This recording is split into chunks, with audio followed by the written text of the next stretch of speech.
everybody. Welcome to East to West Weight Loss Surgery, where we support our community with humor, humility, and honesty. I'm April Williams, and I'm the west part of East to West. And I'm Jason Smith, and I'm the east part to the East to West.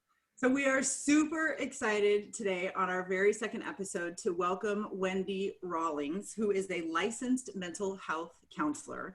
I met Wendy maybe 9 or 10 months ago, and it was on the recommendation of a different therapist that I was seeing for food addiction. And when I told that therapist, his name was David, that I was going to have weight loss surgery, he was very excited for me.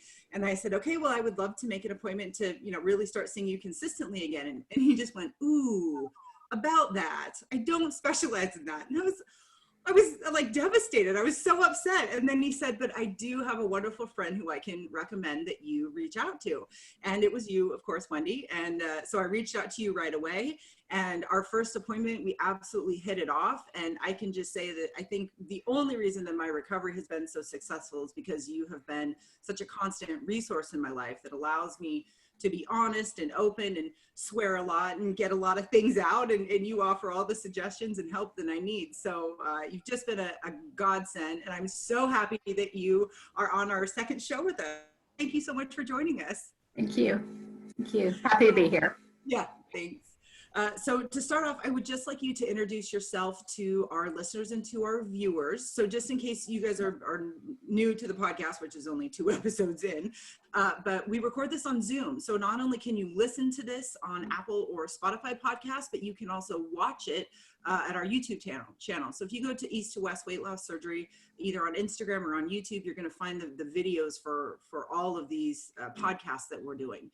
And I would absolutely recommend that today you also watch it as well, because Wendy's provided us some visuals, some graphics, some slides, and I'm also going to show you what her website looks like. So if you would like to also utilize her as a resource for you before surgery, or during, after your recovery, then you will know where to go for that information. So definitely take a watch as well if you are just listening. But like I said, to start us off, will you just give us a clinical introduction of yourself so our listeners and our viewers know who you are? Sure. I am Wendy Rawlings. I've been in practice for 37 years. And I started when I was 12. I was one of the, no, I wasn't. And I love what I do. It's really the most fun I can imagine in life. I have seen, being in practice that many years, I've seen a variety of types of people. I've seen every configuration imaginable, from individuals to children to families to, I have a subspecialty in collaborative divorce and helping families get through that situation. But I really, my biggest caseload are my bariatric patients, and I did that on purpose because they are my people. I love them, and I love working with them, and I love seeing changes. People like April, I've got a whole office full of them, and I love working with them. And April's just a rock star with that. I am always studying, always learning. There's lots of changes in the field, so it's always evolving, and I do the best I can to keep up the literature and with what we know and what we enjoy. So that's what I do. I have a private practice in Federal Way, Washington, and also one in Tacoma, Washington. I'm a licensed certified distance counselor, so I also see people online, especially, I don't know when people will be watching this, but this is the COVID time right now, so I do a lot of COVID, and they just waived the regulations for distance counseling so that I can see people all over the country, which is pretty significant, yeah. Yeah. That is really nice. So anybody who's listening or watching and they feel that you could also be of help to them, they could reach out to you and even say, oh, wow, yeah. That's awesome. Yeah, thanks. Yeah. Well, and I think we've all, ever since, COVID, we've all come to understand just how valuable distance connections can be using the technology that we have.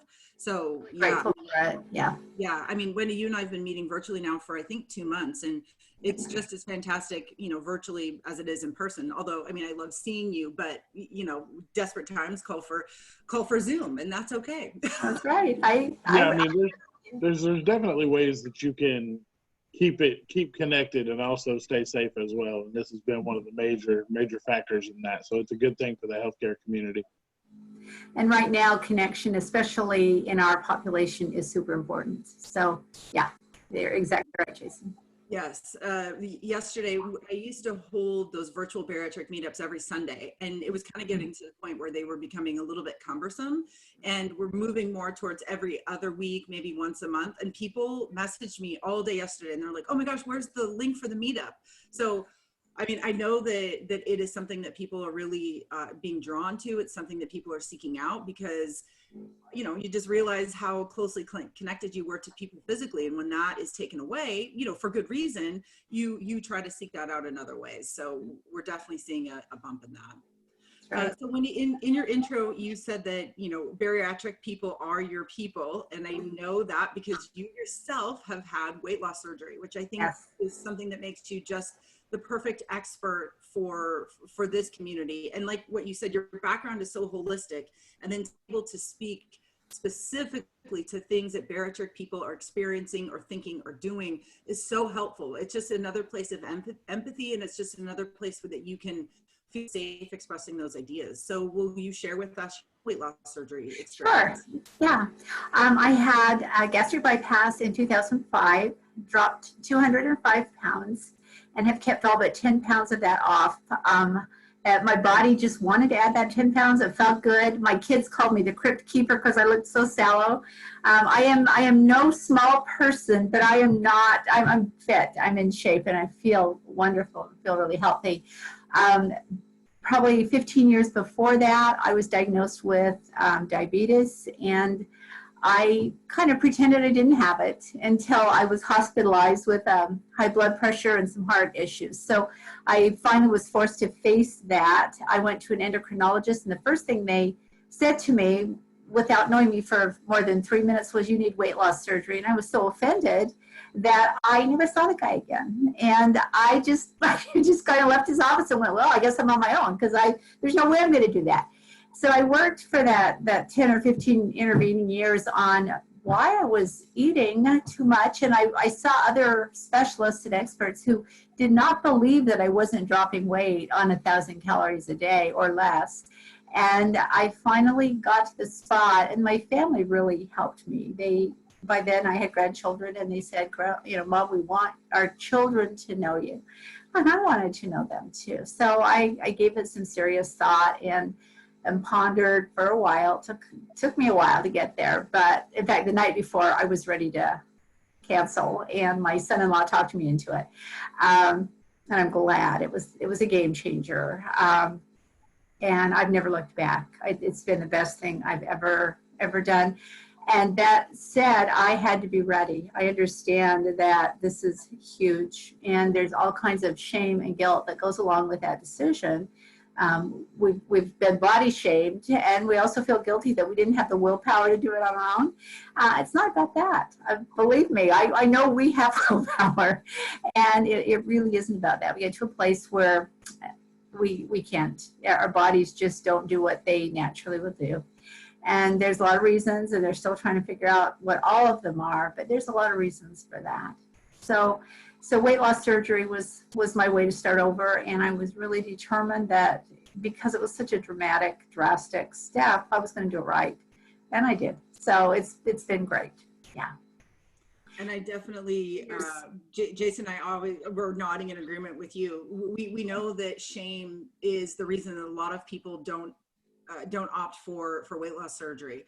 And when Jason and I met, we really share a passion of, you know, destigmatizing weight loss surgery in our community and beyond our community, because it is a tool like any other medical tool that people should use and not feel guilty or shameful about using to live at a healthy weight. I think all of us recognize that we did some things, or we had some behaviors and habits in our life that were not the healthiest, but we also were not lazy, slovenly people that sat on the couch all day eating bonbons. We were active people. We were, you know, we're professionals, we're parents, we're grandparents, we're active people, and our bodies just would not let go of that weight. And if there is a medical tool out there to use, why are we not utilizing it? It just Right. And I recognize for myself as well, like you had mentioned, you know, the stigma behind it. That's a big reason as to why I myself didn't elect to have the surgery 3 to 4 years before I actually had it, was because of that same thing. I didn't want people to think I took the easy way out. because that's what a lot of people link it to. It's like, oh, well, instead of getting yourself in the gym and really working at it, you just went and had surgery. Well, that's, anybody can do that. Well, I'm here to tell you right now, anybody can't do that, because we've seen a large number of people that don't make it. They fail at it. And, we're here for those people too. Just because it didn't work for you, the first time you went through it, doesn't mean that you can't get back on the wagon, after you've had the procedure, and get yourself back on track and get where you want to be. So, yeah, the stigma to me is one of the biggest things that we need to try to get a hold of. Yeah, one of my favorite cartoons is a cartoon that these women are sitting around the table talking, and one of them says, weight loss surgery is the easy way out, said no weight loss surgery patient ever. And it is hard. If you've done it, it's hard. But it's also the thing to help you be healthy. And it's also why you do it. I did it for family. I did it for health. I didn't do it to wear a size 4. That ship sailed when I was 6 years old, probably. But it's why you do it, and that'll help you. Yeah. And that's really what we're here today to talk about. So the title of this episode, well, the working title at the moment is Changes, because while weight loss surgery is a tool that we have utilized, or if you're listening, you're watching, maybe you're thinking about utilizing it, from my personal experience, it's probably about 10% of the reason I've been successful so far. It got me over the initial hump. It helped me kind of really make that initial break between food and my addiction and that need. But really, once I recovered, maybe 3 or 4 months into it, the tool is secondary, because all of the work that actually goes into being successful after weight loss surgery has to do with everything that's going on between your ears. It doesn't have anything to do really with, I mean, it does, but the biggest bang for your buck, where the rubber meets the road, so to speak, is the changes that you have to mentally go through to become the person who does live at a healthy weight. Because before surgery, you were not a person that could have ever lived at a healthy weight. And you really do have to become a new person to be successful. And it's not that your core, it's not that your seed or your essence or your soul changes, but everything outside of that has to change to become the person that lives at a healthy weight.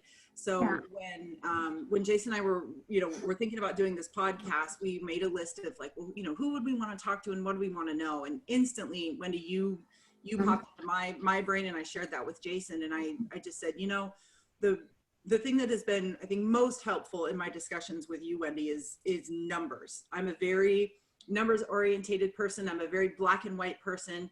So if you tell me that I need to get to this destination or this goalpost, or this is the parameter, these are the stats, I can focus on that because it's very clear, for me. So the first thing that resonated with me was when you told me the stats for relapse, right? Or, what is a relapse? What is a slip? And then what are your chances of doing that?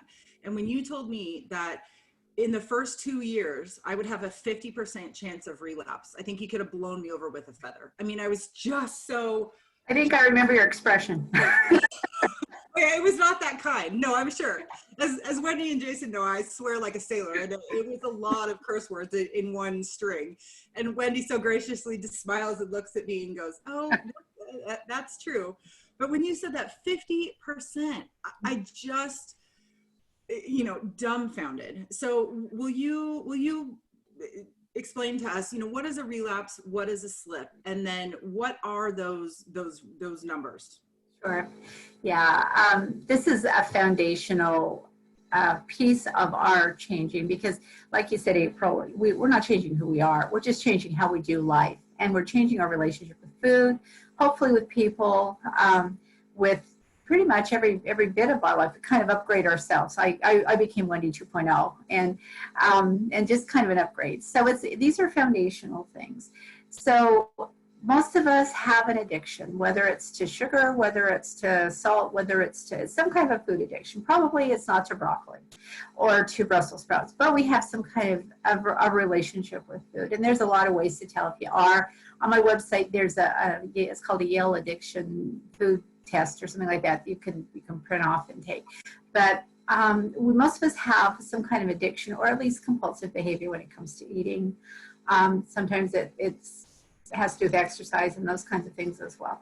So when we change our eating patterns, and you have to change your eating patterns, you have to change them before most of us change them before surgery.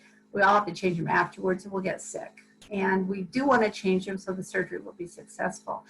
And so the surgery, the attention to surgery and before and after creates a change in us, which is great. But after a while, the change in the focus starts to become regular and we go back to habit. And that's why we slip or we relapse. So a slip is something that you do once, sometimes twice, but you get right back on the horse. You acknowledge that you did it. You do it and then you move on. A relapse is when you don't get back on the horse, or when you don't admit to yourself that you did it and you don't take steps to change that, because there's no failure here. It's all feedback. So if you don't implement that feedback and go, well, what went wrong? What am I going to do next time? What can I do not to prevent this from happening so that it doesn't happen again? Then we get into relapse. And after about 9 months, and with guys it tends to be about 9 months. With women it tends to be a little bit longer. We do go into that spot where it starts to become old habit eating. So then we start to cross lines. Oh, I didn't mean to have that. That was the first time I had that. Oh, I didn't dump. Oh, well, that's cool. Or that wasn't such a bad dump. Or that was a terrible dump. I'm never going to do that again. I had 2 dumps, and we called the paramedics both times. It was embarrassing. I thought I was having a heart attack, and it was enough to do it for me. That was a great experience that I would never recommend to anyone, but it did what it needed to do for me so that I didn't go into a relapse. But that's not the way you want to do it. So a relapse is where you don't get back on the horse, or you tell yourself a story that this is the last time. We all know these stories. This is the last time I'm going to do it. I'm just going to do it once. Or we'd say, everybody does it. It's not fair that I can't do it. Or I've had a really hard day. I deserve this. And then there's all the unconscious reasons that we do that. So that's what a relapse is. So because of that, it takes 2 years of building new wiring in our brain to do that differently. We're going to talk a little bit about that in a minute. And so that's at 2 years. They used to think if you were 2 years in recovery, you were in recovery. And now they're finding that you need to be there for 5 years. You have a 15% chance of relapse rather than a 50% chance. So if we look at it as a day at a time, we're in it for the long haul. We're running a marathon. We're not running a sprint. And I'm a sprinter, so I mean, not in real life, but the way I do my life is through sprints. And so I have a marathon full of sprints, and I have short goals that I do to get to the end of my marathon. And that works for me because I'm a sprinter running a marathon. So does that answer your question, April? Yeah.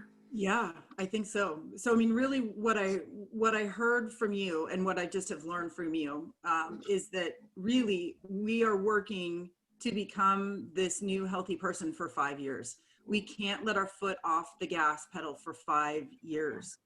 Yeah. And that is a long time. I mean, it's a drop in the bucket when we're thinking about our lifespan and we're thinking about our quality of life.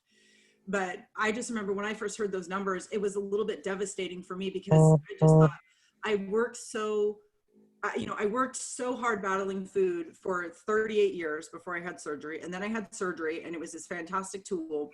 And you think this tool is this is what you need. And now your life is going to be so different afterwards. And I just remember when you told me those numbers, it was like, okay, wait a minute.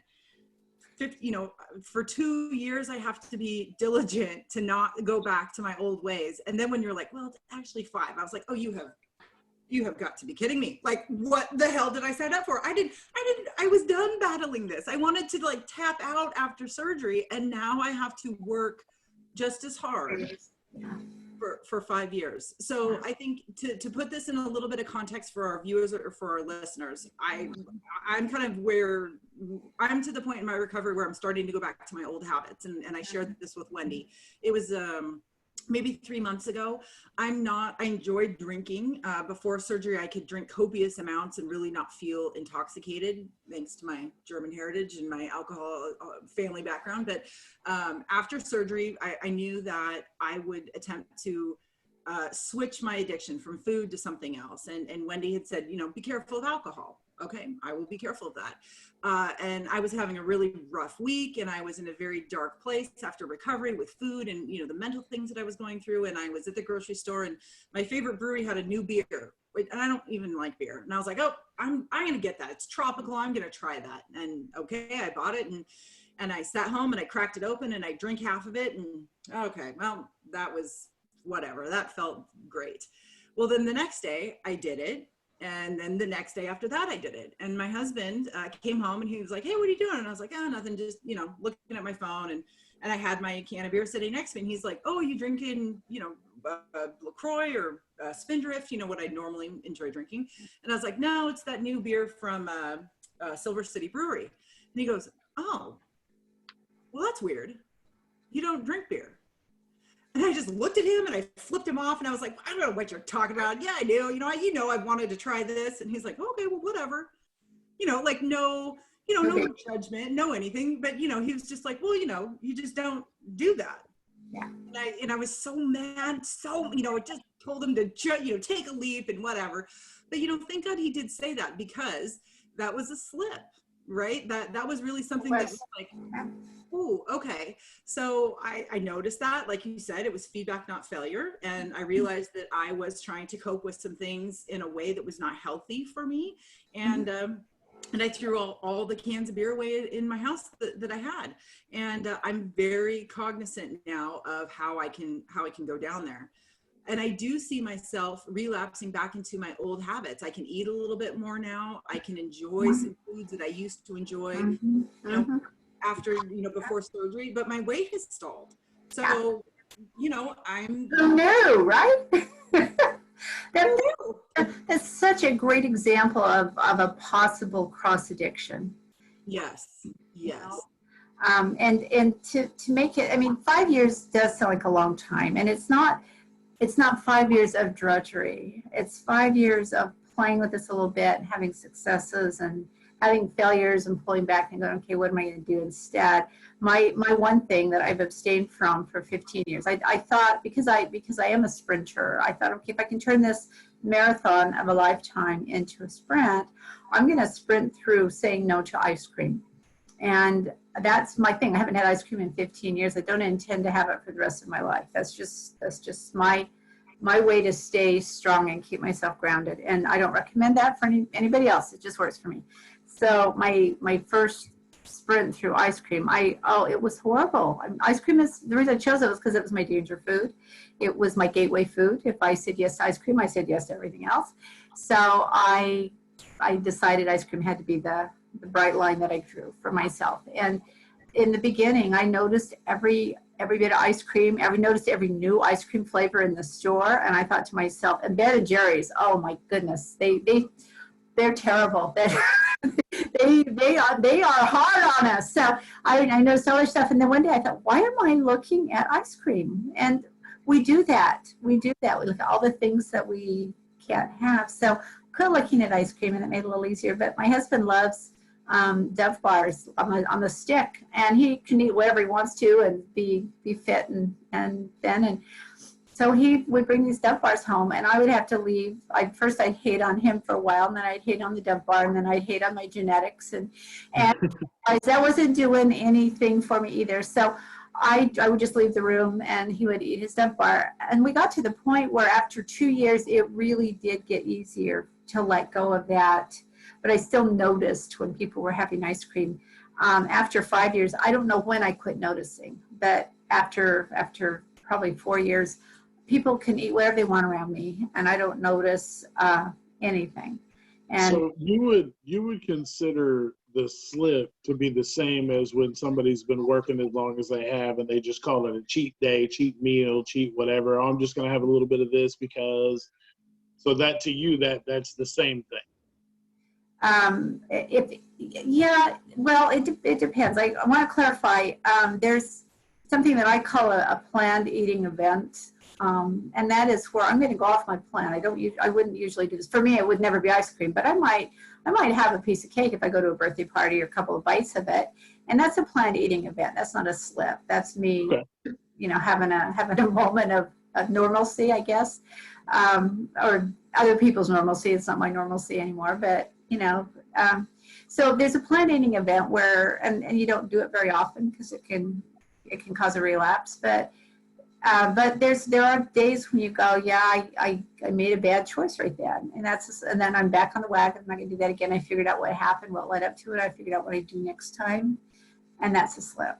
So you think the structure of the planned eating event lends itself to get you back on track a little better because you're holding yourself pre-accountable to know that you're going to have to work a little bit harder before and possibly a little bit harder after to keep yourself in line, but you've allowed yourself this little modicum of just kind of space to do what you want to do. Yeah, and I don't even see that as a slip. I just see that as and when I track my food most of the time, and when I track in weekly increments. Okay. If I do want to have lunch with friends on one day, I can compensate for it on a different day, and move my and all of that is planned. It's a way to kind of normalize life. True. If that makes sense. Yeah. And I know, I know some people who have had the surgery and have not been successful. And I think the reason they haven't been successful is because soon after surgery, as soon as they kind of started experimenting with the foods that they ate before, and they either didn't get sick or they fought through the pain, whatever the case was, they just continued life as before. And for me, that's kind of like what relapse is. Like, I mean, I love sandwiches. I love bread. If I went back to eating those things consistently like I did before, I have relapsed into my old behavior. Then I'm just right back on that well-defined superhighway of addiction in my brain. Because the whole goal really after surgery, when we're talking about changing ourselves, is we need to make those new healthy changes as easy to do and as thoughtless as our old habits were, right? So like me making a sandwich, me doing things that I used to do before, I didn't even have to think about it. It was unconscious. It was just, nope, this is just what I. So the whole goal is we're working for 5 years to replace that highway of addiction with a new highway of these super healthy habits, right? That help live our lives at a healthy. And we need to do this consistently so that it's unconscious, right? So we're no longer unconsciously getting on the highway of horrible health. We're getting on the highway. Yeah. Yes. And think how many years you were on that highway. And then we're off of it for a few months with the aid of surgery that makes us sick if we do it wrong, or we've really focused on that, or we're all in for a while. But there's no way that 9 months or that year compensates for all those years previous. And so we're really trying to build a new destination in our brains. And we'll talk about that in a minute, but that's really what we're up to. And so it's nothing to be feel guilty about or feel ashamed about. It's science. It's just brain science. Right. Well, and April, April had mentioned some things about getting, and you also getting sick if you do it wrong. Mm-hmm. There's people out there like myself who don't get sick for any. Like, I've yet to find anything that makes me sick when I eat it, and that's bad. That's bad. Like the only thing that I've had so far is plain Greek yogurt that is, for whatever reason, it turns my stomach and I can't eat it. So yogurt's out for me, but literally everything else I've been able to eat with no issue. Even including up to, I'm not even a month and a half out yet, and I was able the other night, without even really paying attention, I ate like a 5-ounce sirloin and just smashed the whole thing, ate the whole thing, no issue, no nothing. And before I looked up, I was like, oh wait, I wasn't supposed to eat that whole thing. I just did. Yeah. Now, granted, I lost 2 pounds that night, so that's awesome. But however, I don't need to just sit around and smash 6-ounce steaks all day, because that's just not it. Well, and you're in the place in your surgery where you're going to lose no matter what you eat and how much you eat. And so, and this is I can't emphasize this enough. When it's easy, it's the time to start building the habits. Because when it's hard and the scales aren't moving, we shouldn't be paying attention to that much anyway, but when it gets hard and the scales aren't moving, then we get discouraged. And then we throw up our hands and go, oh, and then we tell ourselves a story about why we should be eating that thing that we want to eat. So it's really important. And a lot of us as a group, we tend to be caregivers for other people and not pay a whole lot of attention to what we need. And during the surgical process and preparation and recovery, we do pay a lot of attention to ourselves. And we shouldn't be overindulgent by any means, but it is important to pay attention to what we're doing and put some thought into what our day is going to look like and what we're going to eat. When I track, I pre-track so that every day, I do it the night before because I'm a mess in the mornings. I can't think straight. So I do it the night before. I pre-track, put it all into my tracker, and I know what I'm going to eat. So I don't have to make decisions. And that's one way that we can get a leg up on our habits is to do that a different time than when we're hungry. So so that becomes important too. So how do we, so we've gotten to the place where we acknowledge that, we have some bad habits and we are finding ourselves getting back on the old habit bandwagon and we're starting to worry about that. How do we make the changes in our life that will help us live at a healthy weight? Okay. I don't know. No. Yeah, we're all in trouble. I have no idea. We just identified the problem. I don't know there's a solution. No, I fortunately I have some ideas. So I think it's important to understand for the purpose of this meeting today, understand two things. One is the process of how change is done. And this is across the board. It doesn't matter whether we're changing how we relate to our spouse or how we relate to food. But there's a specific process that we as humans go through when we change. And do you want to flash that slide up there, April? There's a slide that I really like and since I'm a visual learner, it's always nice to have pictures. So you can see the steps to it. We start with pre-contemplation where we really don't know it's a problem or we don't want to know it's a problem. I was in that when I went and saw the endocrinologist and I didn't like what he said. And so I just pre-contemplated for the next 10 years and didn't really help me. So I was unaware of the gravity of the problem. And then we moved to contemplation, and that's where we become aware that we have something that we want to change. We may not be ready to change it yet, but at least it's on our radar. And so then the next step is preparation. So we know we have a problem, we do want to do something about it, and we're getting ready to do something about it. We're doing research, we're talking to other people, we're listening to podcasts, we're doing all kinds of things to sort of build up some support, a network of information, et cetera, that gets us ready to change.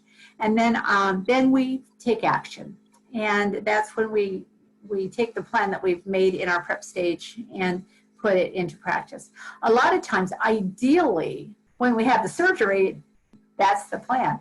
But a lot of us haven't done enough preparation because we didn't know we needed to. We didn't know exactly what we were preparing for until after surgery, we encounter some of those walls and some of those challenges. And then we have to go back and go, oh my gosh, I am still on pre-contemplation. I did not know how addicted I was to ice cream.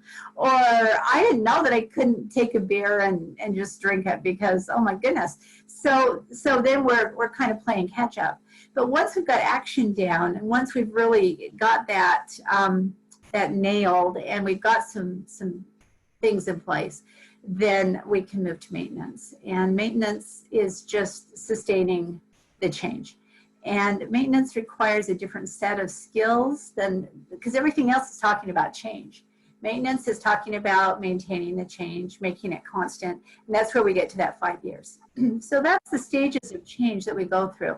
I have at my website, and I'll let you talk about that, April, but I've got it in handout form on my website, and in the handout, it has questions to ask yourself at each stage. So if you're in contemplation, it has questions to ask yourself to move you to preparation, et cetera, et cetera.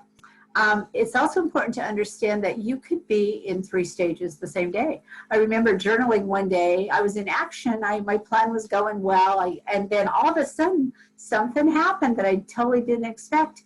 And I went all the way back to contemplation. And I thought, who knew you could go to contemplation? I remember journaling that. Who knew you could go from action to contemplation? And I had to go back and rethink some things and redo some things in my preparation so that I could then go back to action and have it be specific. But again, there's no such thing as failure. It's just feedback. If we take the feedback, figure out what went wrong, what we're going to do to fix that, then we're in good shape. Life is one big feedback loop. So, does that make sense? Well, and I think too, when you shared this with me too, again, I'm a very concrete type of learner. So I can easily identify state when and where I have been in these stages. And what's really powerful for me was 2 things. One, what you just said is that you can go through all of these stages in 5 minutes, right? Or, all day.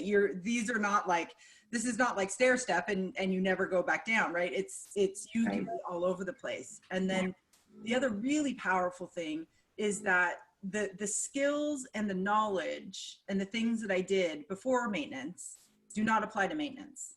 So it's almost like once you cross that maintenance threshold, you really do have to do things differently. You have to think differently, act differently. You need to operate at a different level to maintain it, because all the things that I did prior to surgery are not going to help me maintain a healthy weight, right? Like I knew how to live as a fat person before surgery. I have no idea how to live as a healthy weight person now, which is the work that I'm doing, because I don't want to go back to being that unhealthy fat person.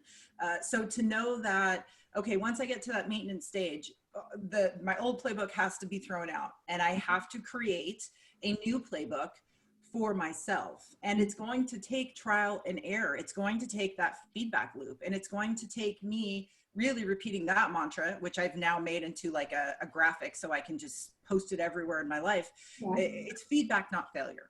And if I am going to be successful, I have to utilize that feedback every second, every day, every week, every month to constantly refine what I'm doing. Because I could think that one way is going to work and then I tried it and I don't, right? So when it came to tracking, I tried every app that was out there and I didn't stick consistently with any of them. And I had to continue to try things to find what works. And a month ago, I realized I was paying for Weight Watchers for years and never knew it. That's just how ridiculous I am sometimes. And I just thought, well, maybe that's a sign from the universe. And since I've been on Weight Watchers, I've tracked probably 80% of my days. And I've been doing it for a month consistently. And I'm starting to lose weight again. So just because you try one thing and it doesn't work does not mean that there is not something out there that will work. There is something out there. And if you don't find it, it's your job to create it. It's your job to figure out how you can make something yourself so that you can live in your maintenance world. I mean, right. Well, I feel like also there's a lot of people that think very, very one-sided about this whole situation. Like, well, I've had surgery, so Weight Watchers is something different. That's for people that haven't had it. Or I can't do calorie counting, or I can't do Atkins, or I can't do keto. I can't do, because I've done this, so I've got to follow the bariatric side of things. When in reality, like you'd said, you could take one of those things. You can take all of those things in different little segments that will work for you and create just whatever works for you. Just know that there's something out there for you. Don't just take a stall or something, or if you've been at a, because I've talked to people that have been in a stall for a year, they haven't lost a pound. The scale hasn't moved up or down. And, they just like, well, I guess I'm done. Well, no, you're not done. There's still things you can do to keep going, as long as you're, if you're still not at the goal you want to be at, if you still think you have room to move, you've got to do something to make that move happen. You can't just sit back and go, well, I've come as far as I can go. I guess maybe I have to get another surgery to get to maybe the duodenal switch, or I've got to go ahead and switch to the full, bypass because this, it didn't work as well. And that's just not always the case. It's a really important thing to understand. And if you understand it from the beginning, that and your body is going to change, and not every body is the same. And very often we compare our progress to other people's progress, and we're not them, they're not us. We can only compare ourselves to ourselves. And I found what worked for me in the first 2 years does not work for me now. That I've been through 3 different apps before I finally found one that I use consistently, because I do need to track. And I liked all 3 of them, but pairing it with my exercise tracker was just too much trouble. So I just finally did that, and it works great, because I have to track. If I don't track exercise, I'm dead in the water. So it's what works for you. And I was way different 2 years out. What I was working for me 2 years out is way different than now. I never tracked calories. I didn't track calories, I don't know, probably till I got to year 4. I should have tracked them ahead of that, but I didn't know. And every one of us burns calories at a different rate. I have a caloriometer in my office that my clients will blow into, and we find out how many calories they burn in a day. And then we can do a math problem. We have an algorithm that lets us know what your the ratio between your weight and your calories, and that doesn't ever change. Weight loss surgery doesn't change that. And that number becomes super important for the rest of your life. And then tracking calories makes sense. Also tracking your macros, your carbs, your proteins, and your fats makes a lot of sense. And that's advanced. That's after you're out for 18 months or to 2 years from surgery. But if you don't do that, you're not going to be as successful. I follow the minimalists. They're 2 of my favorite people in the internet on the planet. Joshua Fields Milburn and Ryan Nicodemus. And while I'm not a minimalist, as you can see, my I very much agree, and I find that their advice helps me become happier with what I have, right? So I'm on a separate journey besides the weight loss thing. But the thing that they said that I absolutely love the most is you need to look around at other people's recipes, right? Just like if you sit down and you say, I want to make a chili, you're probably going to look at 3, 4, 5 different recipes and see what one kind of calls to you. But the most amazing thing that we can do in our lives is look at all of these different recipes and pick pieces out from the places that we're drawn to, or the things that we know will work for us, and create our own recipe. So there's absolutely nothing wrong with listening and learning and seeing how other people are doing it successfully, and taking pieces and elements from their recipe and making your own. I think a lot of times we get stuck in, well, I have to follow this exact program, or I have to use this complete beauty, regimen. And that just simply isn't the case. You really need to become very attuned to what you need, not what you want, and build your recipe, based on those things. And you have to be okay with playing. You have to be okay with experimenting and trying, and then recognizing when something is not working and making those changes. But I think therein lies the difficulty, because for most of our lives, we chose the path of least resistance. This work is exhausting. This work, going through these steps, going through the mental gymnastics that is required for success after bariatric surgery, is our Mount Everest in our lives. And there are some days where we just don't want to do it. And maybe we can't do it. We just don't have the mental capacity to do it. But if we can at least, I think, get to a place in our lives where if we don't have the energy that moment or that day, we at least have the skills and we at least have the habits built to maintain. Right.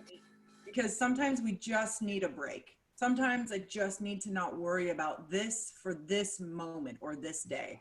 But if I have the foundation, that healthy foundation, those skills, those habits, those coping mechanisms that do not propel me backwards, but just simply hold me steady, then I'm at a healthier place than I have ever been. And some days that just has to be good enough. Yeah, it is. And that's one of the reasons I like tracking on a week, instead of a day to day, and not to give myself a chance to not hold my feet to the fire, because we all have up and down days. And so it's again, it's feedback.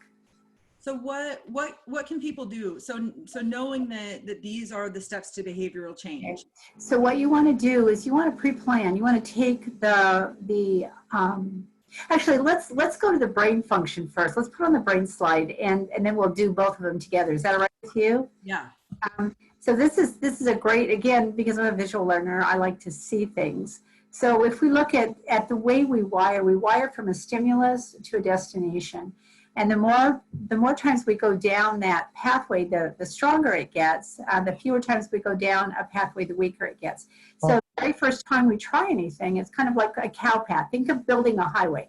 So, first it started out as a cow path, and then enough cows go down it, and then people go down it, and wagons and horses go down it. And pretty soon we have a dirt road. And then somebody paves that road and makes it into a one-lane highway, and then it's expanded to two. And then some of those get turned, if they're used a lot, get turned into superhighways. And that's exactly how our brains wire our neurological pathways. The more we use them, the more myelinized or paved they become. And the reason is because our brains are wired to be efficient. So they want something to go from stimulus to response in the shortest amount of time. And they want, because our brains use 20% of our body's energy. And that's why if you've been thinking all day, you're tired, because they're gas hogs. And then our prefrontal cortex, our thinking brain, uses about 80% of our entire brain's energy. So the brain naturally wants to wire so that things don't take a lot of energy to use. And when we're doing a new habit, it takes a lot of energy. That prefrontal cortex, that thinking brain, is thinking all the time. That takes a lot of energy. So in the beginning, it takes a ton. Yeah, April, you had a question? April's brain is doing the pathway. This is like years of learning now that all of a sudden just like snapped together in one place. Because so in my work with David, he finally explained addiction to me in a way that made sense to me. He said, right, when you enter a place of survival, right? For some reason, something has triggered something in you, and you think you are not going to survive something. So your brain and your body is doing whatever it's going to do to survive. And for me, that was eat.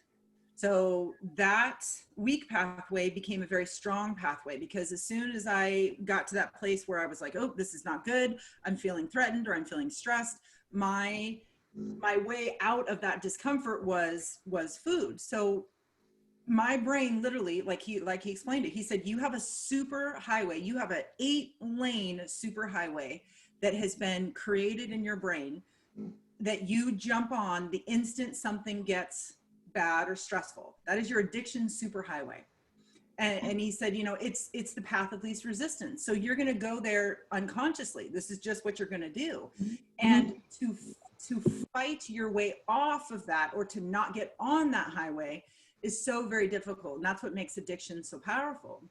And what was devastating for me in my work with David, this is like a theme. I devastated, and then there's like hope, at the end of these sessions. But, he just said, once that superhighway's made, it's never going away. And I was like, okay, well, hold on now. Like, if I can bring in some excavators and some bulldozers, and I can make it go away. And he said, unfortunately, you were not equipped with those tools. And he said, no matter how overgrown or unused that highway gets, if you get back on it, you are going to be able to weave your way through the derelict cars and the branches and the vines and the trees that have grown up in the superhighway. You will make your way there. And I just thought, oh my God, this is why battling addiction is so exhausting. But now what you just said, so now I can clearly see my super food highway there in my brain now. But if 80% of my brain is dedicated to thinking, you're telling me that I only have a 20% capacity to actually fight this. No, that it's kind of the opposite. So at 80%, you're thinking about it, and that's using a lot of energy. Once going down your new path, then it starts to move into that 20%. Before, the strong pathway lives in our 20%. Our weak pathway lives in our in our 80%. And so we want to make that weak pathway our strong pathway. Like, Oh, it becomes habit, the easier it will be and the less energy it will take. We'll start to myelinize to that new spot. Okay? Yep. Because that is the goal, right? That's the goal. Yeah. Yeah. And what I'm always telling people always ask me like, well, what's the biggest change after weight loss surgery? And I always tell them, I'm just amazed at how much mental space or capacity I seem to have now. And I swear it's because food is such a small part of it's taking up so little space in my brain now. I have all of this extra, like, that's all I can explain. I have this extra space, or I have this extra capacity that I feel that I can dedicate in the areas that I want to dedicate it to. So it feels like making new habits or making smarter decisions, saying no more often than I say yes, is easier now. Yeah. So is that kind of related to what this is? Yeah, the more times you go down that path, the bigger it gets. We start violinizing it, we pave it, and it gets easier and easier and easier. But remember, you've been down one path for a lot more years. So that's going to take a while to break up. But the more you go down the other path, the easier it gets. So we wanted to talk about how to do that and, you know, strategies for making that happen. Is this a good time to do that? Yeah, definitely. So the handout that is on my website has this on there. So if you're listening to it and not watching it, you can go to my website and find it, and we'll give you directions in a minute how to do that. So the first thing you want to do is you want to set a new destination for, oh, thanks, April. Yeah. Oh, yep, that's the one. So, and I'll pop back here and show people too how to access this information on your website as well. Perfect. Okay. So the first thing you want to do is you want to set a new destination. So do you remember the 2 dots on the brain, the stimulus and response? You want to change the destination. And you want to write it down, because a thought not written, a goal not written, is just a wish. And you want to turn it into a goal. So write it down. It makes it real. If you're visual and you like to do it, put it all over the house and in your car, sticky notes everywhere, just so that you remember. Because the old way, the old pattern, the myelinated superhighway is to the old destination. So you just want to keep reminding yourself so you don't forget what your new destination is. And then you want to look at what triggered you. What were the points that you got triggered at? What were the stress behaviors? Was it people? Was it events? Was it lack of sleep? Was it, going past the bakery and smelling the bread?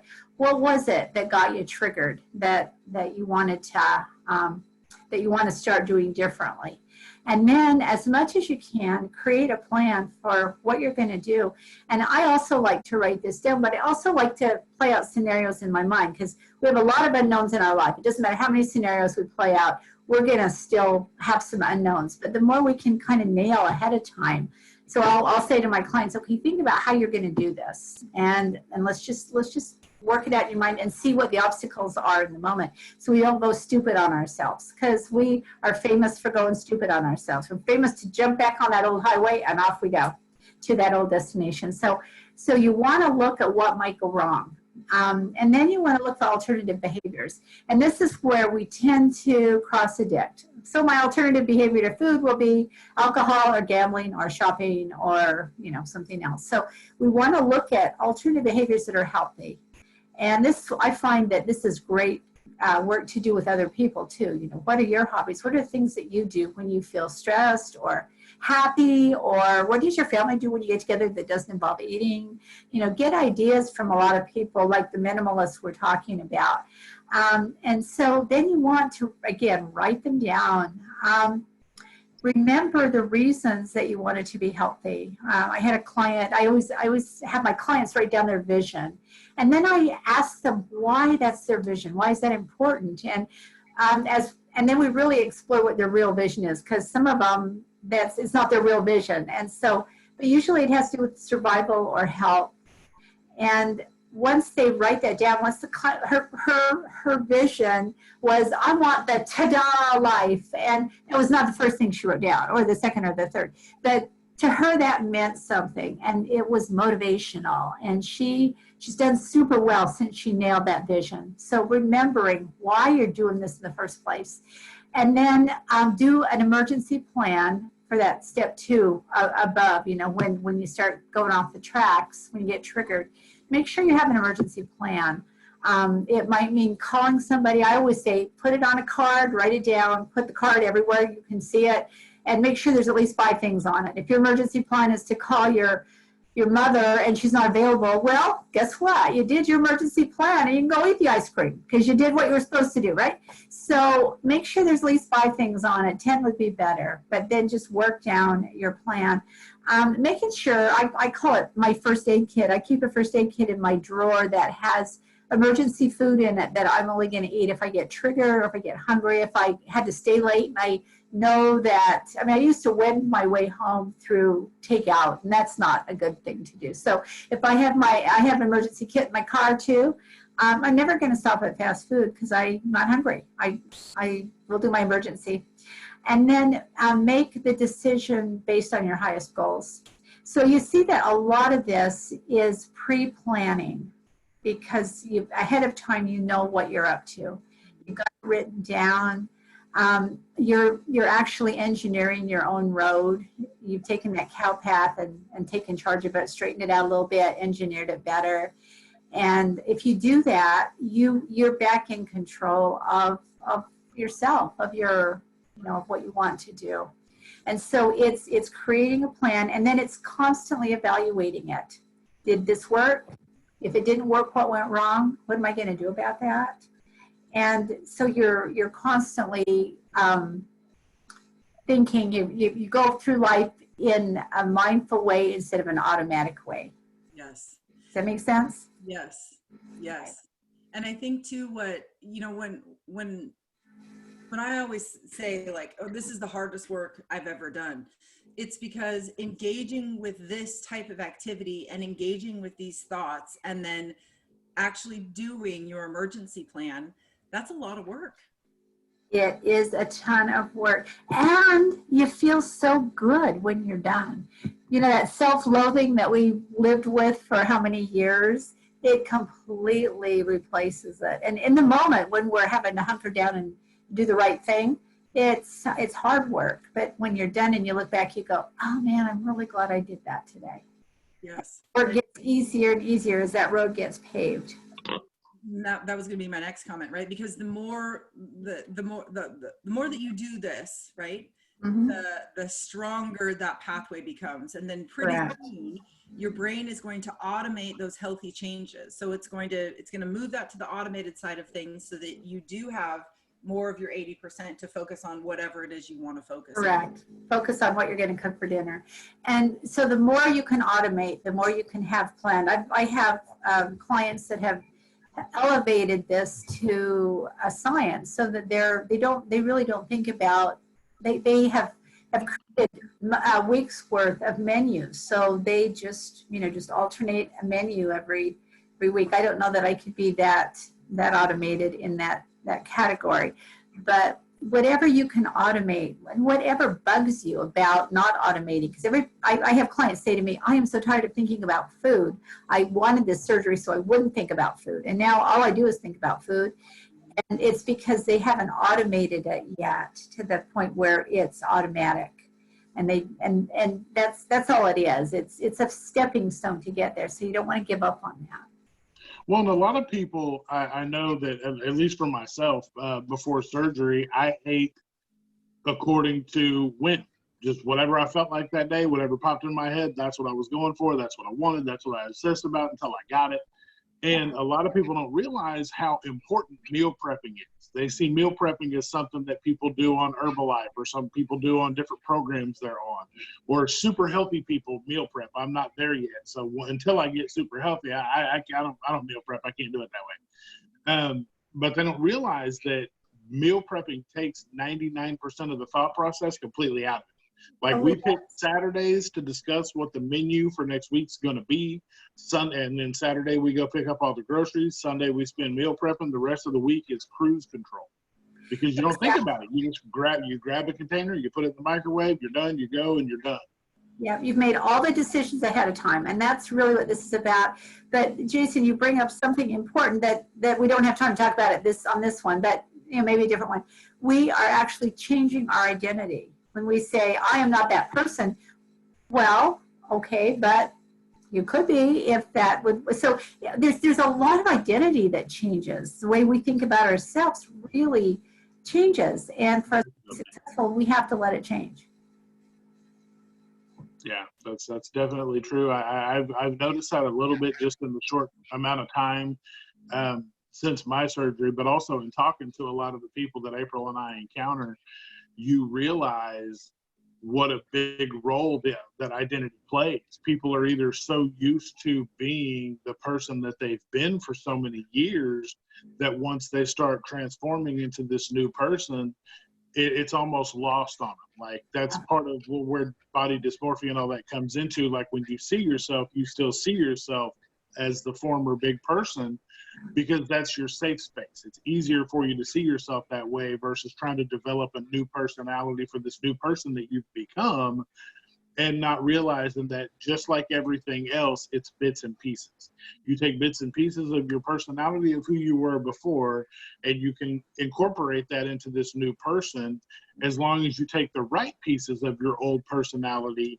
As far as, if you were an outgoing big person, you need to be an outgoing thin person. If you like to do certain things that didn't involve food as a big person, you can do more of those things as a smaller person. That's right. It's just knowing what to bring with you and what to leave behind are the biggest parts of this transformation that you're going through. It's a big upgrade. It's, again, I went to Wendy 2.0. Maybe I'm at 3.0 now. I don't know. I'm working on it.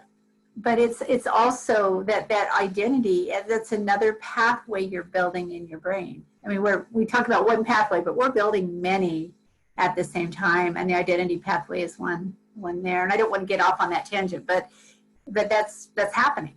Yeah. And I think, all the new research and a lot of the publications that have come out recently about habits and how to change them really do, like James Clear. I know, Wendy, you and I talk about James Clear book often. He wrote a book called Atomic Habits. And really the whole first part of the book is identity.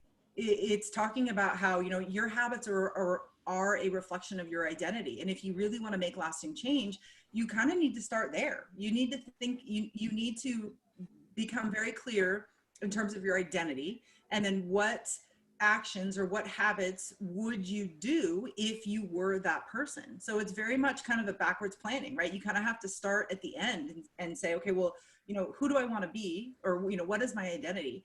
And then what is it going to take for me to actually live that identity?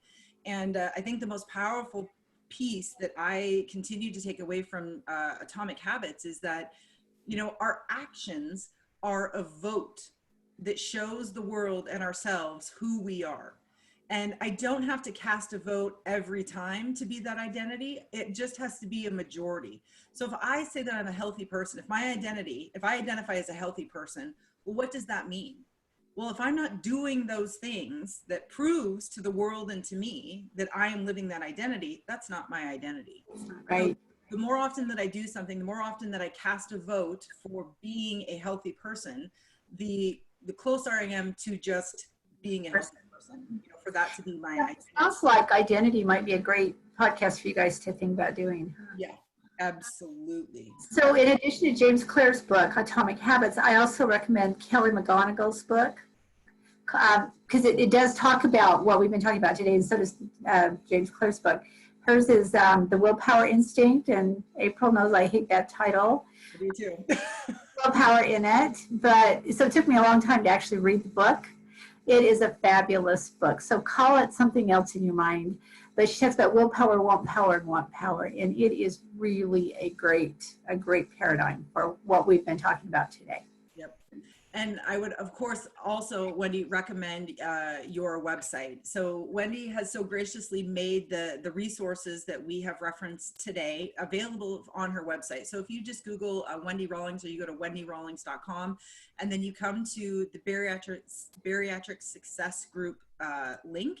If you click there and scroll down to the bottom, you're going to see a section called A Healthier You. And this is where she is putting all of the resources that, well, she created these resources just for our podcast, which I thank you very much for doing. And I know that she gives talks and speeches often, all the time, classes. And I think that this is going to be it's going to become your repository, so to speak, for resources. So great resources here that you can print out. They look like one-pagers that you can, do at home with yourself.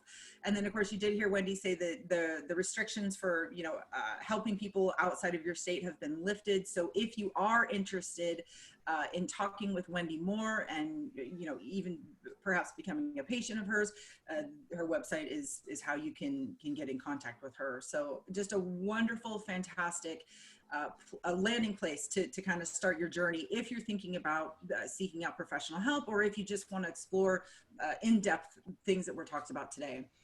And on our website too, I've actually been through the testing that Wendy talked about, and it was fascinating. I remember when she and I went through it, my caloric number came back actually really pretty high, which was consistent with all of my other, medical tests that I had done. But if I had never been through that test, I would have absolutely never known. And again, being a numbers person, a very powerful tool that I can utilize now for the rest of my life to help me maintain my healthy weight. It's just another tool that I am going to add to my toolbox of my healthy identity that I can continue to use. So highly recommend that you check out all of the resources that Wendy has made available to you. And of course, I Swear by Atomic Habits. The book is actually upstairs next to my nightstand because I think I reference it like every day. And the Willpower Instinct is my very next read. I'm like 30 pages away from finishing this now, and then that's gonna be my next read.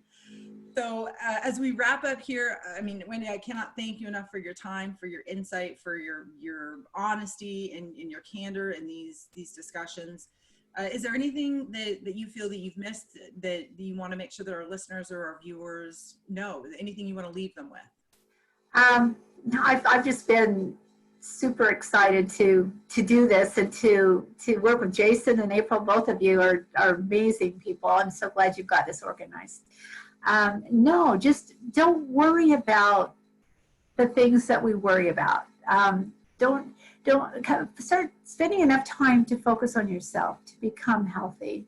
It's a new habit, again, a new pathway in your brain, focusing on yourself, not in a selfish way, but putting on your own mask first on the airplane before you put on other people's, and have confidence and faith in yourself. Yeah, that's it. Awesome. Jason, anything you'd like to add to wrap up this episode? I just, like you, want to thank Wendy for being here. I think a lot of insight was passed on today. I'm really hoping that our viewers and listeners got a lot out of today, because I feel like this was probably the most informative thing we've done so far. And I look forward to many more conversations with Wendy and April, with you as well. And just appreciate everybody for listening and sharing and liking. And please spread the word, because we're here to help our community. And if you're part of that community, we welcome you with open arms. Yep, we literally, we are here to serve the bariatric community with humor, humility, and honesty. Jason and I are not experts in anything except our own experience, but we're so thankful that we have experts in our lives like Wendy, who are here to help us through our journey and to be here. A lot, yeah. Oh, it's just been fantastic. So, well, Wendy, I think as you can tell, this was very informative, very insightful, very helpful. We would love to continue our conversation with you in the future. I think anytime, yeah. I think we could probably record 100 episodes and we still wouldn't run out of things to. Probably not.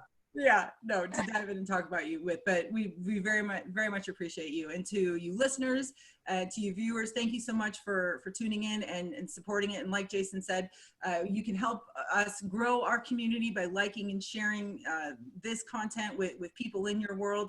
And if there are topics or issues or things that you would like us to explore more in depth, please let us know. Reach out to us, either comment below, send us direct messages. We are at East to West Weight Loss Surgery on Instagram. Jason and I also have independent pages that you can reach out to.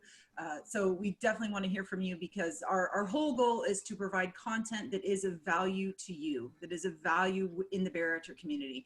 And just because you have not had weight loss surgery doesn't mean that you are not a member of the surgery. You found us for a reason, and we want to be a resource for you start to finish. So no matter where you are along the journey, we want to make sure that we're supporting you and providing things of value to you. So just thank you for being a part of the community and supporting us. So with that, we'll wrap up our very second episode. Wendy, again, thank you so much for being with us.